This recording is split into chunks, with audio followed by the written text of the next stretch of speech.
the Indiaspora Business Leaders List. This was a list of over 60 CEOs and chairpersons of various Fortune 500 and Forbes 2000 companies around the world of Indian descent. And we held a launch event, much like the one we are doing today, where we invited 6 or 7 of these leaders, and they focused on how they are using their positions of influence and privilege to address issues of the social good in areas like addressing economic inequality, COVID relief, and environmental sustainability, just to name a few. Today's list, of course, focuses on global government leaders of Indian origin.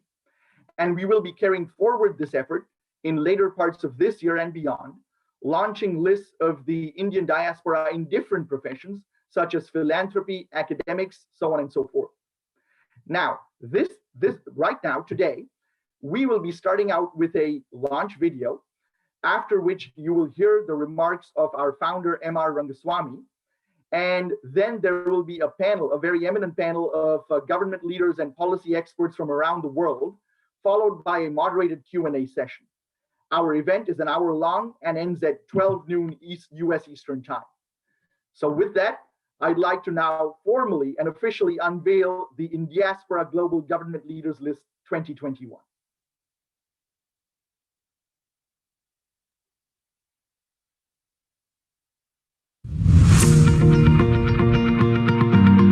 We are building a country for every Guyanese. Presidents, prime ministers, chief justices, diplomats. These were the words of my president. And now, We did it, Joe. the Vice President of the United States. I, Kamala. The Indian diaspora have ascended to the highest rungs of government, now holding top leadership positions in 15 countries around the globe. Their nation's constituents number more than 550 million in total. They come from different careers. Rishi Sunak spent his 20s in the city with the likes of Goldman Sachs. From councils to boardrooms. From universities to nonprofits. And I understand. From hospitals to courtrooms. What is the serendipitous sequence of events that would have had to have come together to take someone like me from Chandigarh, India? The first Indian diaspora who arrived worked to establish themselves. And now their legacy continues with new generations who advance social change. I want to thank my family and my parents who taught me early on the values that have led me to civil rights work and public service.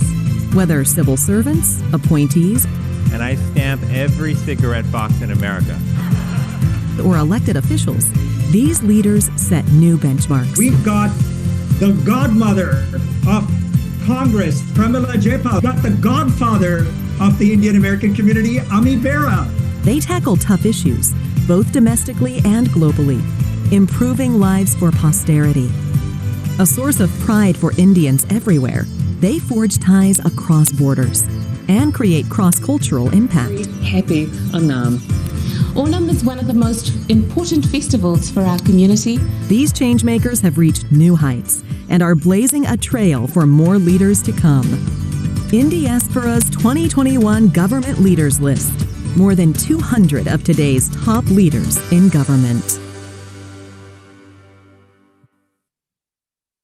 There are over 200 leaders on this list, and each of their stories is an inspiration in its own right.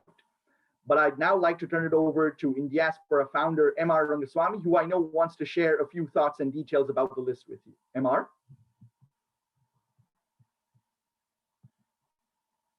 Thank you, Sanjeev, and welcome everyone to our unveiling of this list. And now I'm going to go into more details of the demographics and who's on the list and other sources of information for us. So we will see that in the upcoming slide deck. And as we bring up the slides, I also want to talk about the diaspora itself. As we all know, there are about 32 million people in the Indian diaspora, the people who live outside of India who are of Indian origin. And it's important to reflect on the history of this migration of the diaspora. Initially, many of the diaspora went as indentured labor to colonies across the world, the British colonies and many other colonial parts of the world. And that was the initial thing. Many of them went involuntarily, and some went on their own accord. Now, that was one of the early parts of our migration. Later on, the migration turned to more of opportunity. Can people who were residing in India find opportunities, jobs outside of India? And then the migration turned to one of education, where a lot of Indians went outside to the UK, the US, Canada, Australia, and many other parts of the world to get educated. And then finally, in the more recent times, the migration has happened because of both professionals, like in the IT sector, going to many different parts of the world, and also labor going to many parts of the Middle East. And so together, the 32 million people of Indian origin live outside of India at this time.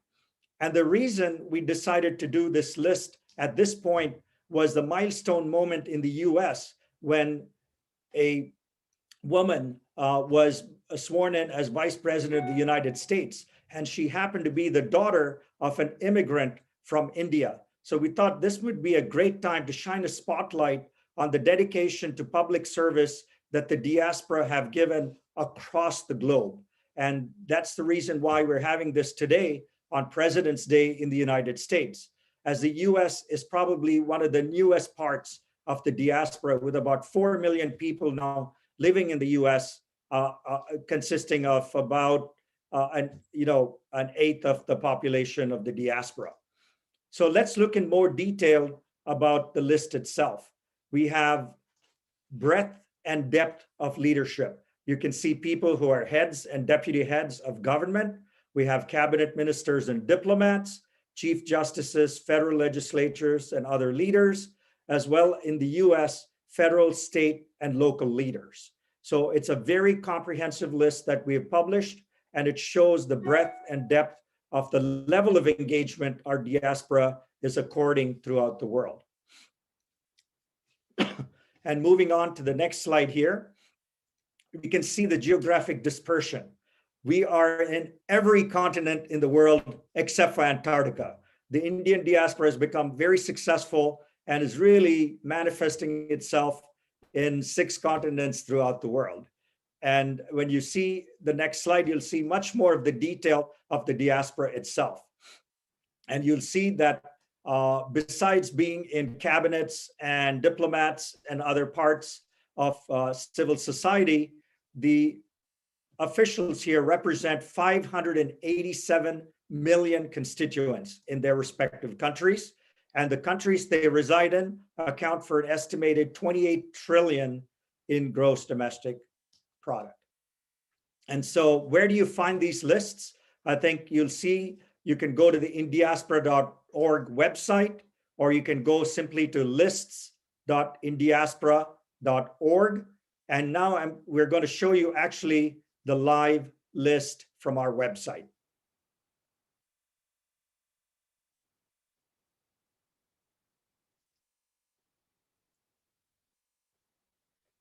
And it's lists.indiaspora.org. And if you go down and scroll down the list, you'll see pictures, you'll see biographies, you'll see, you can select on this list by type of profession, by geography, by country.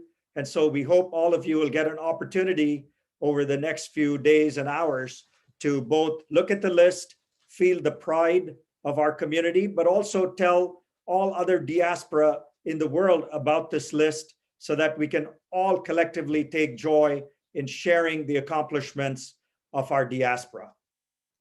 So at this time, I want to move to our eminent panel. We have Dr. Aparna Pandey, who will be moderating the session. She's with the Hudson Institute in the United States. And Dr. Pandey has got a brand new book that I would recommend all of you get, which is Make India Great.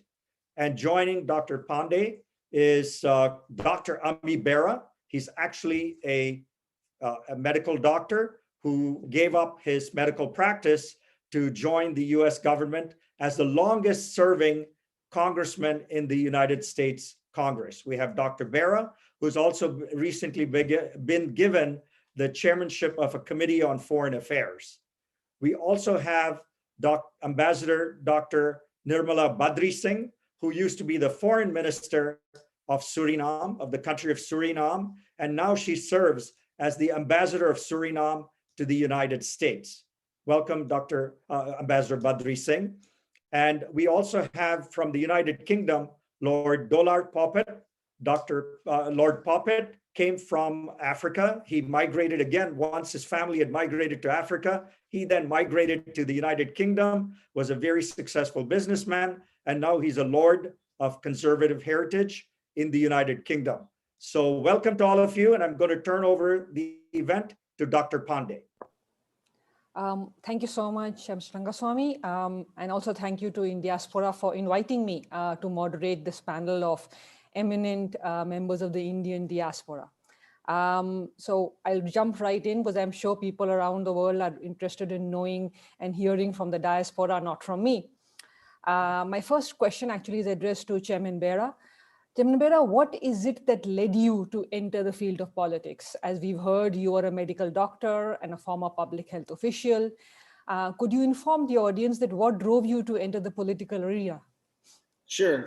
You know, I'm grateful for everything that, you know, I've been able to do in the United States of America, and for the fact that, you know, my parents immigrated fairly early from Gujarat, and my father in 1958, my mother in 1959, and you know, growing up in a traditional Indian household with the values of family, of hard work, of education, you know, I had all this opportunity and have always been politically engaged, as I think many Indian families are, talking about politics, but never really thinking that I would run for office one day. I was a good Indian American kid, or a good Indian diaspora kid, went to medical school and became a doctor.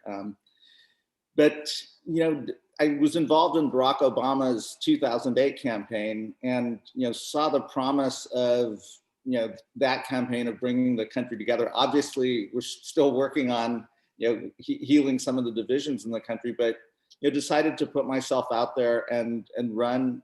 You know, most people thought, you know, there's only been 2 Indian Americans prior to me who had been in Congress, and I would be the third. And it's like, well, that's not going to happen. But again, you put yourself out there. I ran on the values of our culture, and, you know, it's an American story of hard work, of you know, just the pride of our heritage. And, you know, my district is not an Indian American district, maybe just 3% of the population, maybe 10% Asian American. But again, on that story, you know, was able to get elected, and now I'm serving my 5th term.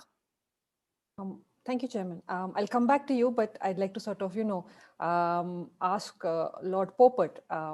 Lord Popat, you are a former refugee from Uganda. You became a member of the House of Lords. What is it that led you to enter the field of public service? Firstly, thank you for inviting me to this, you know, this forum, and it's nice to be with some distinguished people like the Congressman Bera, who we just heard, and of course the Ambassador Badrising, Niermala Badrising. What made me go into politics? In fact, the history is that a large number of people in the late 19th century migrated from Gujarat, mainly, to Africa, and my grandparents migrated to Uganda. And that brutal dictator in 1972, exactly 50 years next year, kicked us out. So I came as an asylum seeker. A large number of that 45,000 were kicked out, and 28,000 were given a very warm welcome by this country. And one of the things in Africa, and it still is true now, that we were economically very powerful, but we were not taking interest in politics, in running that country. And that's why that was our failure. Hence, we were kicked out. Unlike in Mauritius, things were different. So I decided to go into politics to, you know, for 2-3 reasons. Firstly, I believed in the conservative values of hard work, education, enterprise, family, faith. And secondly, it's important that the British Indians who came from Uganda and many parts of the world to engage in the civic duty of this country, including politics. So I started that process with Margaret Thatcher, then the Prime Minister. Now you can see a large number of British Indians in every field in UK. In the FTSE 100 company, we've got 4 cabinet ministers, or the 2 are for, one is from Uganda, the second most powerful job in the cabinet, Priti Patel, and the third most powerful, our Chancellor, Rishi Sunak, whose parents came from Kenya under very similar circumstances. So that made me go into politics and to encourage new young generation of British-born Indians, to encourage them to go into civic duty, to be judges, to be councillors, to be members of parliament. And of course, we now have 8 Ugandans in the House, in the Parliament, 3 in the Commons and 5 in the, 3 in the Commons, yeah, and 5 in the House of Lords. So it shows that we have made very, very good progress. There are 4 British Indians now in the cabinet. I never thought it would ever happen in my lifetime, but I think it's a very good achievement. And I think credit goes to UK as a country, but also credit goes to the people who came forward to take part in politics. Thank you a lot. Ambassador Badrising, you have had a long career, both academic and government, in the field of foreign affairs. What drew you to this field in the first place?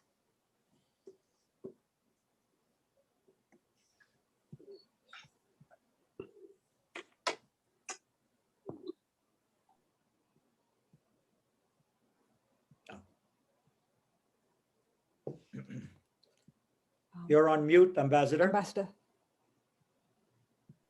Okay, here we are. Apologies. So, Aparna, when I was doing my law study, I became very much, I was very fascinated by the struggle for freedom, independence, and also at that time, everything that was happening in South Africa with relation to apartheid and the developments within the context of the non-aligned movement, the struggles on my own continent in terms of countries trying to gain a larger voice at the international fora fascinated me a whole lot. As a law student, at some stage, there was an opportunity to being trained as a junior diplomat, and I applied to it. I became a trainee as a junior diplomat, and the circumstances were that around that time, we had a non-aligned movement bureau meeting in Suriname. Basically, that conference instilled my interest in studying international relations. After my law studies in Suriname, I decided to travel to the Netherlands and pursue studies in international relations. Now, the other thing that was also of relevance is that Surinamese from Indian descent in diplomacy were almost of non-existent. And that was kind of a challenge for me as well. Now imagine I was at that time the 4th generation of Indian diaspora in Suriname. I'm sure that you have looked a little bit into the history of Suriname. The first immigrants from India in Suriname came in 1873. Actually, this year, we are going to celebrate 148 years of Indian immigration in Suriname. It was, as it has been explained by our founder, that the Indians came as well in Suriname to work on the various plantations. After their contracts had finished up, approximately 1/3 of the contract laborers went back to India. The other part, the first group that came into Suriname was about 34,000 Indians. Now, in 1927, the Indian immigrants that chose to be in Suriname, they all achieved the Dutch nationality. So many of us had the opportunity to go and study in the Netherlands. While I was in the Netherlands, I pursued further studies in international relations, in international politics, and in international security. And after I returned, I joined the foreign ministry. Actually, I was in the foreign ministry only for a couple of years, basically, I think 7 or 8 years. And then thereafter, I was requested to serve in the president's office. And in the president's office, where I served as the chief coordinator for international affairs, I started to grow professionally, not only in the art of diplomacy, but also learning to balance diplomacy, with politics, with development, and also with other matters that were related at that time to regional integration and achieving a place on the international arena as a small developing country. I'm very proud to say that at this moment of time, I'm still the longest serving female executive that survived many governments. I have served so far four presidents uninterruptedly, and I consider myself as a technocrat in Suriname, and I intend to continue serving my country in foreign relations, but also I'm trying to bring in young diplomats, also young Indian, well, I should say Surinamese from Indian descent into diplomacy. Very exciting field and very fascinating field of work, I should say. Thank you. Thank you, Ambassador. Chairman Bera, in your opening remarks, you had mentioned that you were the third Indian American, and there weren't, or sort of, at least at that time, there weren't that many people of Indian descent in your constituency. So when you actually ran for the first time, what was your experience in trying to get the support of the Indian as well as other Asian Americans and even people who were sort of, not Asian American or Indian? How much did the diaspora understand what you were trying to do, and how much did it support you?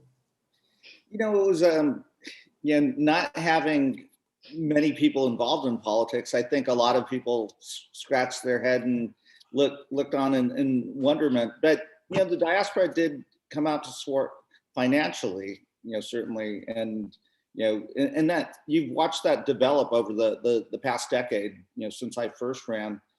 And, I think part of it is, if you look at the diaspora here in the United States, it's still fairly young. I mean, it's about one generation, and, the majority of the diaspora immigrated in the late 60s, early 70s, but now we're the wealthiest diaspora in the United States, the most educated diaspora, and certainly one of the most accomplished diaspora. So, I'm probably the first generation that was born and raised in the United States, but you're seeing this younger generation, really get involved and seeing that they have a full seat at the table. And you're also seeing organizations like Indiaspora and other organizations starting to come together politically. And again, I think with Vice President Harris, as a role model, you're going to see young Indian American women like my daughter, seeing that the sky's the limit. So I think it's only a matter of time. There's now 4 of us in the United States Congress, so in a fairly short order, and you see many more people running,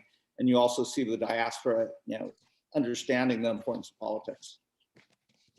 Thank you. I have a follow-up question for you, which is that, so as you said, there are, there's the vice presidents of Indian descent. There are 6 or 7 of you in the House and Senate, and there are many in the state legislatures as well, and a number of Indian Americans who are in public service.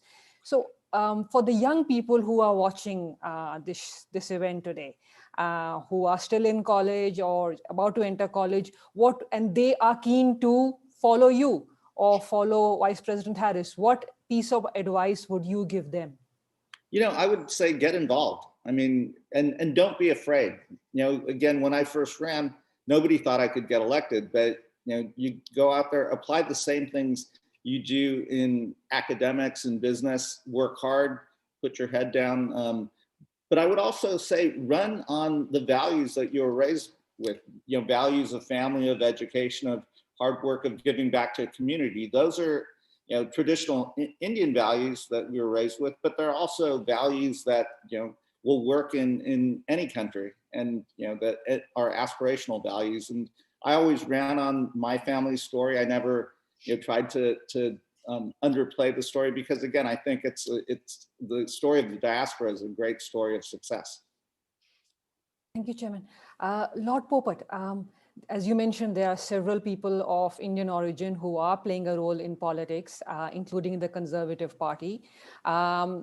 What was your experience when you ran and you became the first Gujarati to represent the Conservative Party in House of Lords? What support did you receive from the diaspora? What were some of the challenges you faced? I think generally it was, I was very welcomed in the Lords itself. But obviously people, the Indian diaspora here were obviously quite excited to see a first Gujarati on the Conservative benches. Now, our Conservative Party historically was known as a very racist party. And the transformation of that party under David Cameron, so they were quite surprised to see that the Conservative Party is giving that warm welcome to somebody of Indian origin. And a lot has changed since then. Currently, we have 31 members of parliament, 15 in the Commons, about 16 in the House of Lords. And as I said earlier, there are 4 cabinet ministers, the most senior cabinet ministers, including the Attorney General, who was a Gowan lady, in our cabinet. So it shows a transformation, the reform that's taken place within the Conservative Party. I think there are many more to come, but also there are a large number of junior ministers, the Minister of State, who are of Indian origin as well. So, but very warm welcome by the people of this country, by the, I didn't receive a single hate letter from any English people, or right-wing politicians. I think they realize that we have to be, as a country, they realize that we have to have people in parliament that truly represents this country. Lord, and I'll ask you a follow-up question like I asked Chairman Bera. To all the young people of Indian origin in the Indian diaspora in UK, what would you tell them, tell those who are interested in joining public service? What is some advice you would give them, and what are some of the things you would ask them to do, and maybe some of the things they should not do when they are looking or seeking public service? Well, one thing is certain about the United Kingdom, they've done so much for the immigrant community.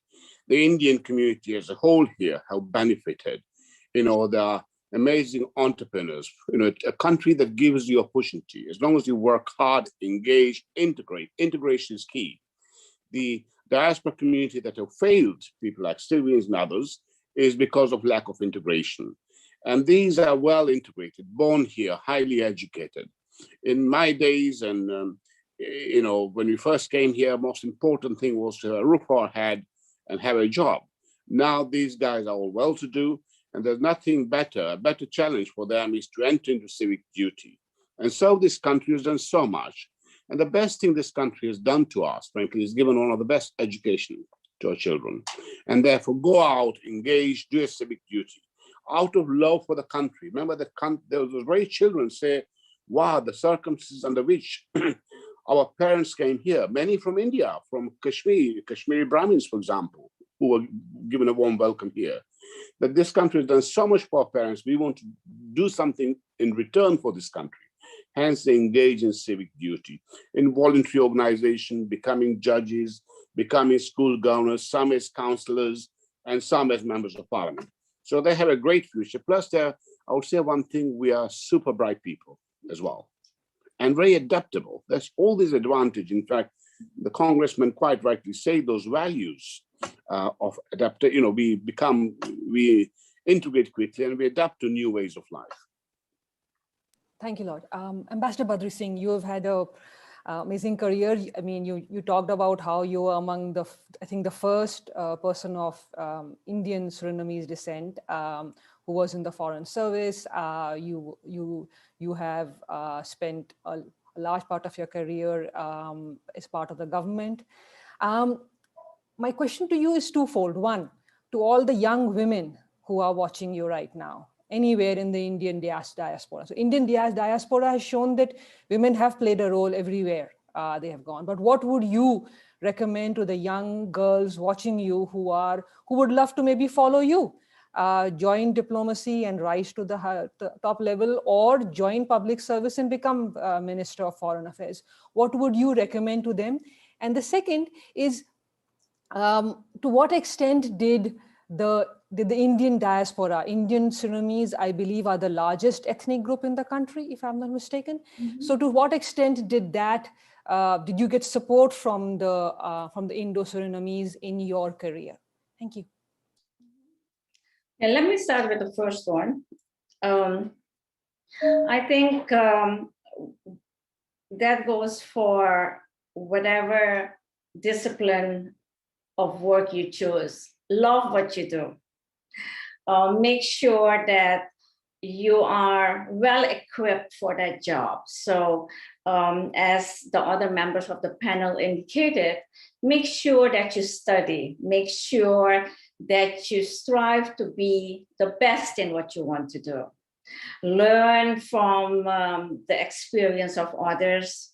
And I would say in international relations, you have to make sure that you are well informed about developments.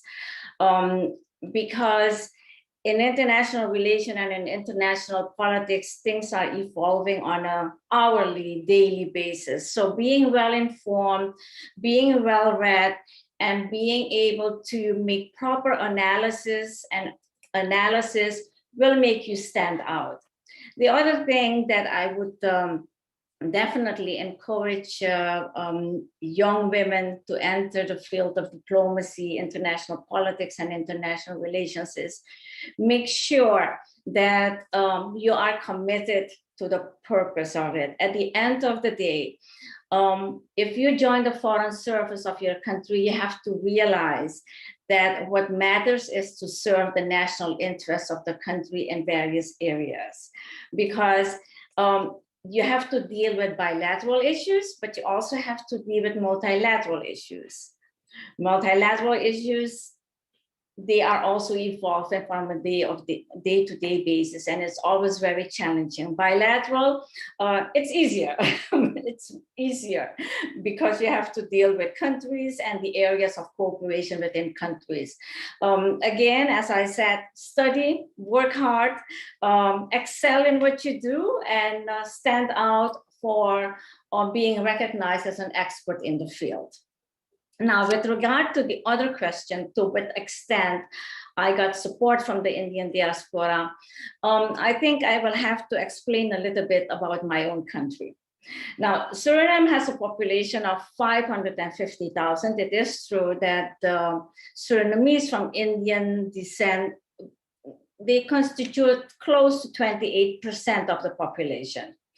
But I would say that my country is the most diverse nation on the Western Hemisphere.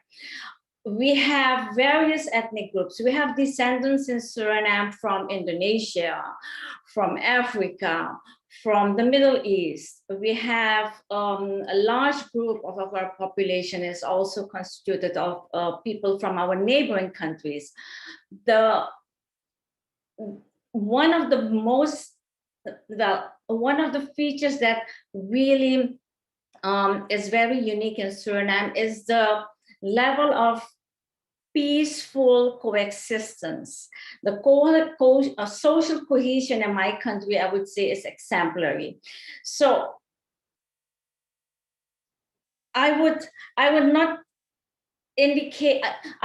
say that being in high positions would depend only on support of a diaspora.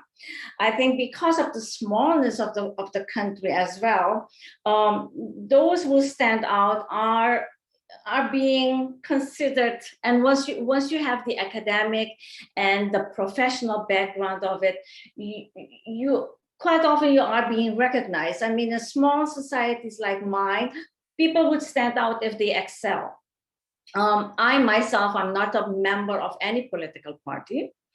And imagine we have over 30 political parties in Suriname. Every government is basically a coalition government. And not every appointee in government is a political appointee.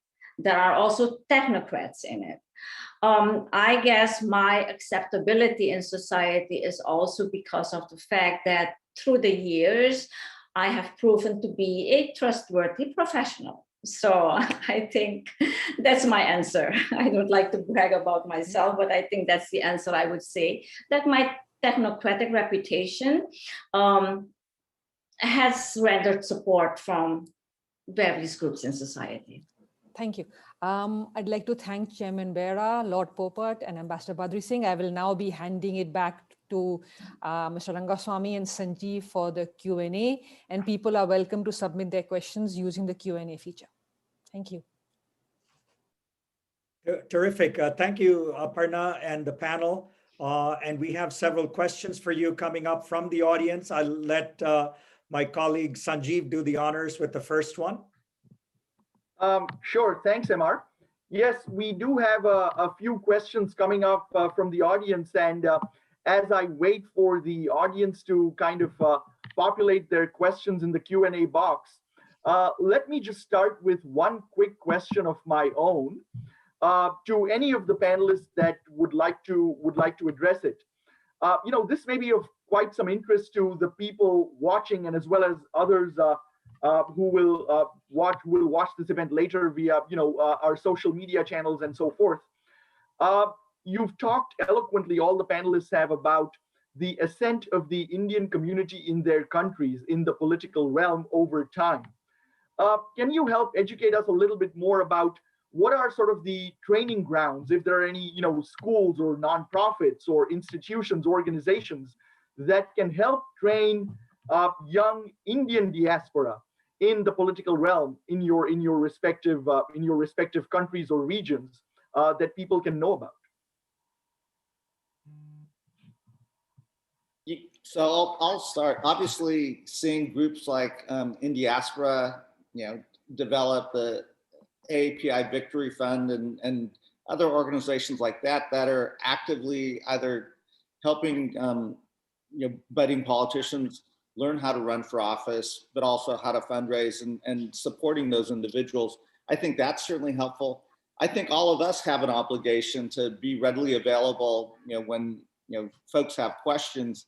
None of us see ourselves as role models, but all of us are role models in helping that next generation and guiding those individuals. So, I field phone calls from candidates that are running from city council all the way, up to other congressional candidates. So I think just being available and knowing that we're part of this diaspora and that, we have an obligation to help the next generation.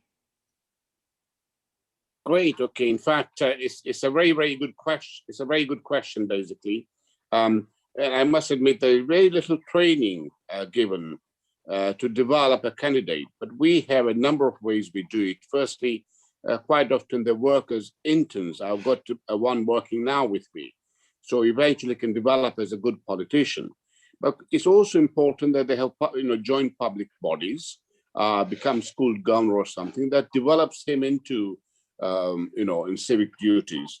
But we in the Conservative Party, for the first time, and I'm part of that committee of 5 people, we are now setting up a training academy for new generation, for new young people to come forward to develop them. Once we've selected the candidate, we'll continue developing and training them until they reach the House of Commons. So these are the areas. I mean, public speaking is key.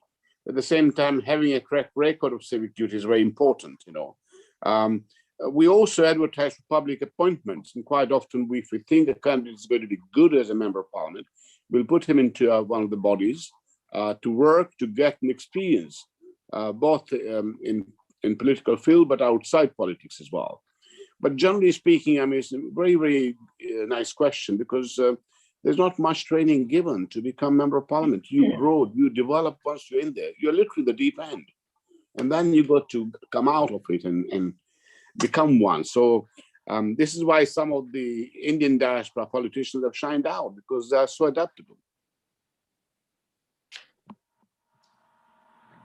Madam Ambassador, if you have anything to add. Yeah, indeed, a very good question. And I think just like the other panel members of the panel have mentioned, I think one important part is that we continue to share our experiences with young people, but also mentoring students in a specific field of discipline.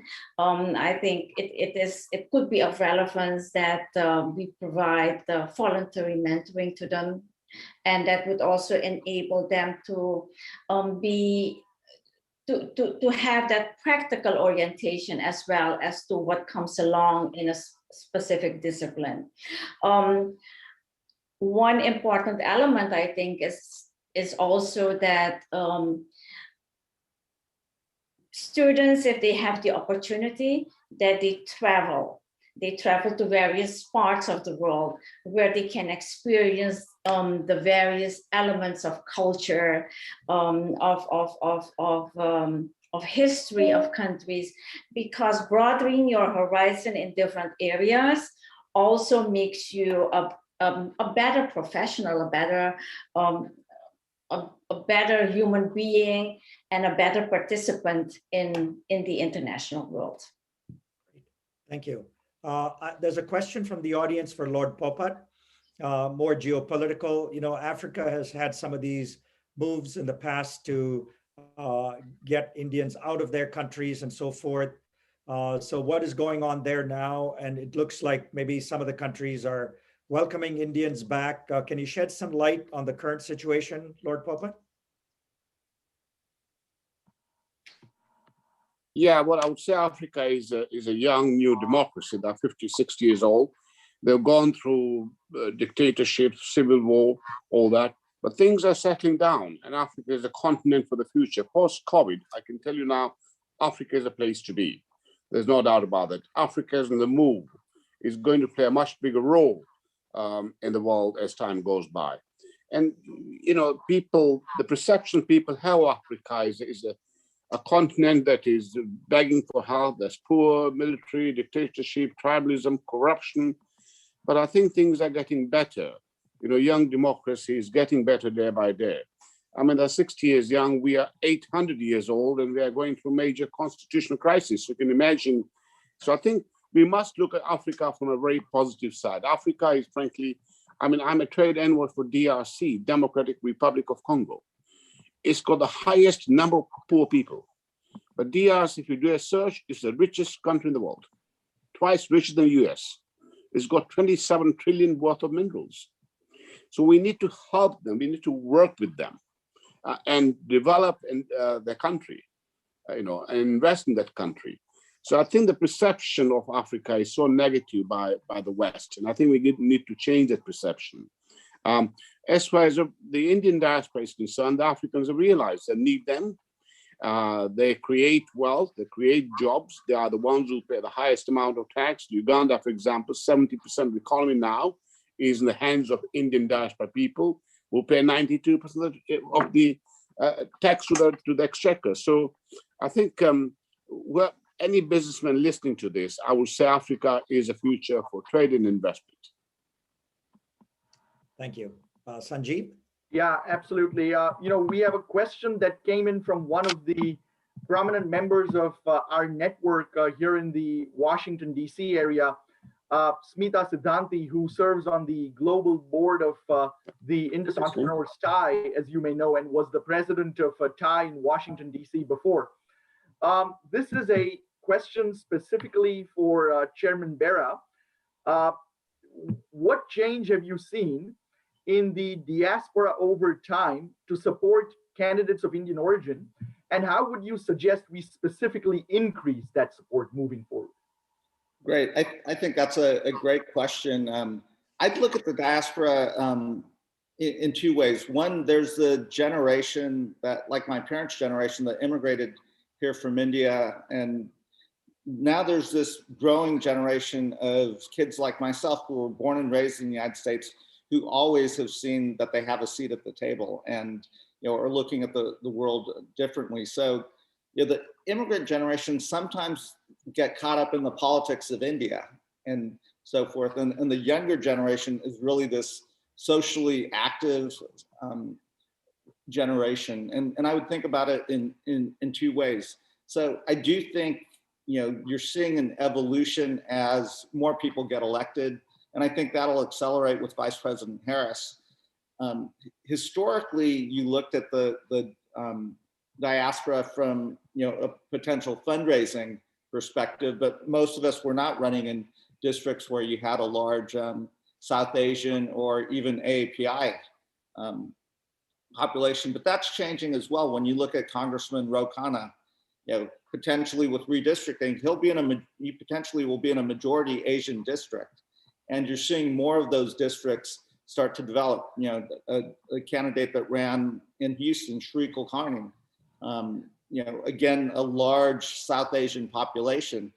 And increasingly, the population realizes, if they do voter turnout, if, they just boost things, we just had I'm a Democrat, so we had 2 successful races in Georgia where through a concerted effort targeting, the South Asian Indian American community, you were able to, it's not just about fundraising, it's also about getting people to cast their ballots and votes. And I think that sophistication is increasing. So it's not just the donations, but now it's the political engagement and organization. And you're seeing a lot more young Indian Americans get into political consulting, running campaigns as campaign managers, and so forth. And I think that is a good thing. And it's not just running as an Indian American, it's running as an American and on the values that we were raised with.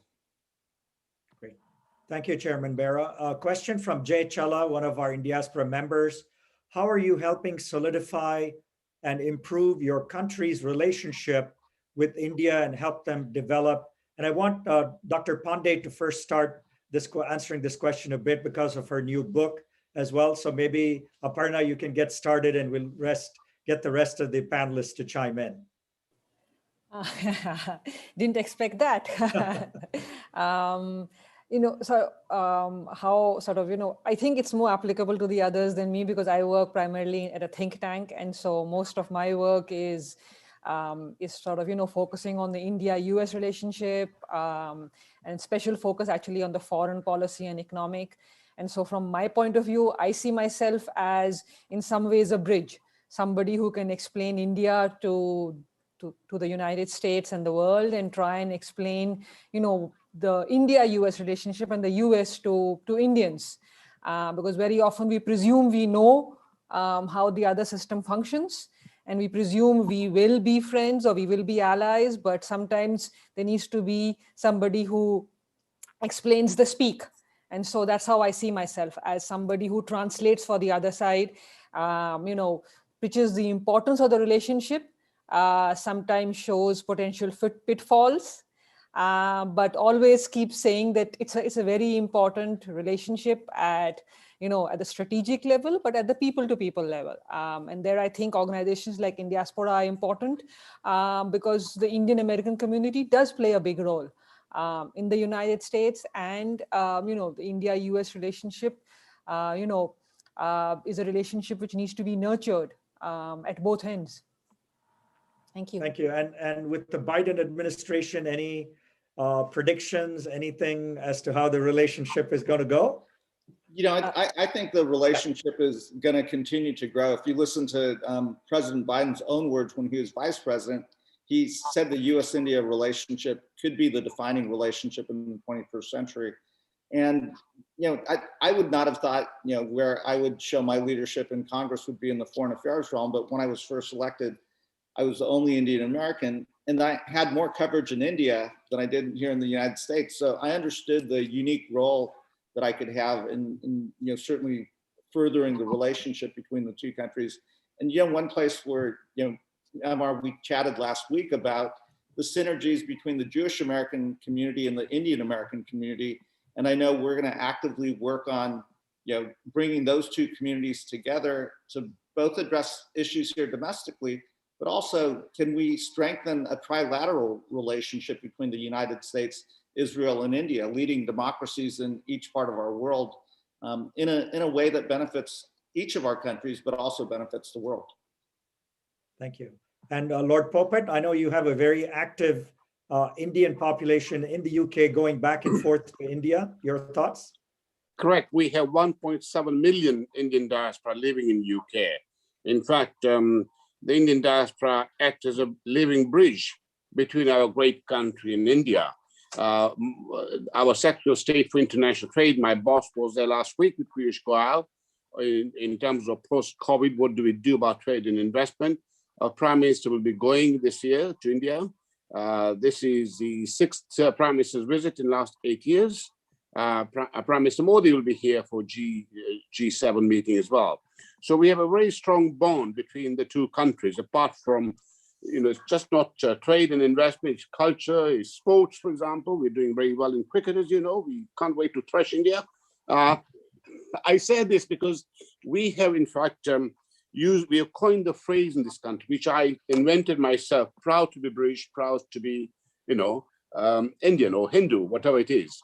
So our nationality comes before anything else. And I'm glad the Congressman Barry mentioned about the Jewish community. In fact, in many ways, the Jewish community here in UK has helped us.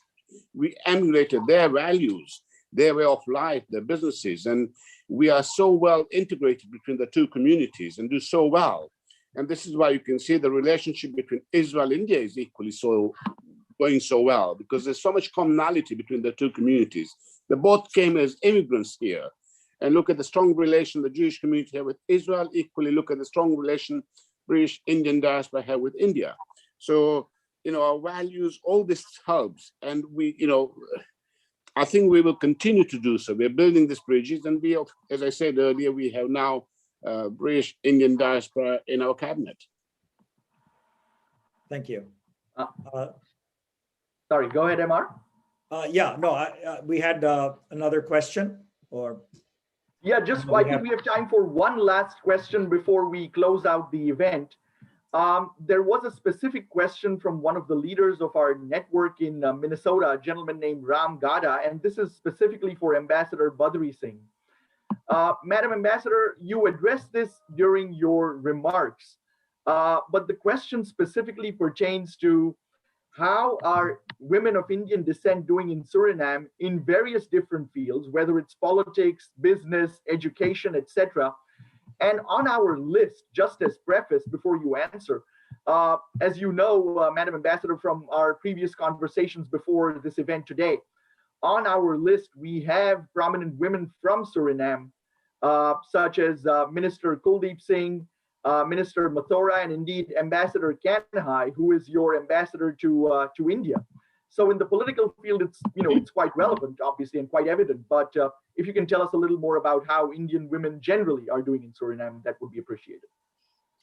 Well, thank you so much. And what an interesting question as well.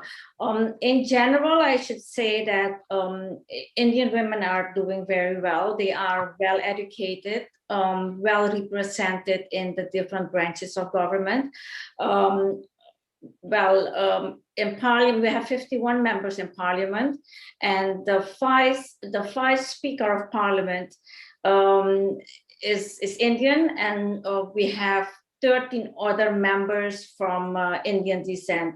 Of that, we have a considerable number of females.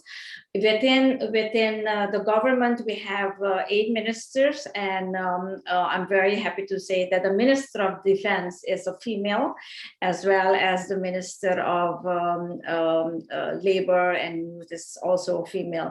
But also in the judiciary, we have numerous female judges, and also from Indian descent as well. Women are prominently represented also in the business sector and banking sector, and within academia as well, as teachers, but also as university professors. So in general, I would say they are very prominent and very very visible as well. In politics as well, in many political parties, they are very active members, but also representing in various boards of the political parties. So I would say it's a growing engagement. Society is changing as well. One of the things that I think will definitely influence the growing role of women in Suriname is the fact that both Guyana and Suriname are considered to become the next frontier in oil and gas. And that basically will change the entire geopolitical, geoeconomic dynamics of that entire region. That would implicate that educated women will gain more important places in different areas of society. Great. Thank you. I think we're getting pretty close to our ending time. Maybe just take 10 seconds each, including you, Aparna, to just give some closing thoughts on what this means to be on the government leaders list and what this list means to the diaspora at large. I'll start by saying that, it's actually an honor to be moderating the panel and to look at the list. And I've spent around, I think, almost 17 years in this country, and remarkable transformation, at sort of, how deeply the Indian diaspora is engaged in almost every area. And I just wish it continues. Thank you. Chairman Bera? I think it means a lot that you're bringing the diaspora together from across the world, and just, in getting to meet the ambassador and Lord Popat. There's so much that we can work on together, in terms of strengthening, the Western relationship with India, and again, moving, the diaspora forward. So I think these meetings are always important. Lord Popat? Thank you. In fact, this was quite interesting. We should do more often. This is one way we can connect ourselves. But if you want me to conclude, Ramaswamy, you mentioned there are 32 million Indian diaspora living throughout the world. I would say we diaspora are beneath contempt, but in contribution beyond compare. Thank you. Ambassador Singh? Yes, well, I'm very proud to be on that list as well. Very proud that my country has been recognized, and that representatives from the Surinamese Indian diaspora are on it. I think it's an excellent initiative. I'm sure that gradually it will become more inclusive, but the most important contribution here is that it will create stronger bonds between the Indian diaspora everywhere in the world, and it will also help to create stronger bonds of Indian diaspora from all walks of life, and enhance collaboration in different areas. So a very laudable initiative, and I think all of us can contribute to make it a stronger entity. Thank you. Thank you, Ambassador. And Sanjeev, back to you for the closing. Absolutely. I'll be brief in my closing. And as I do that, I'd like for the website to be pulled up again and shared on the screen. It's lists.indiaspora.org.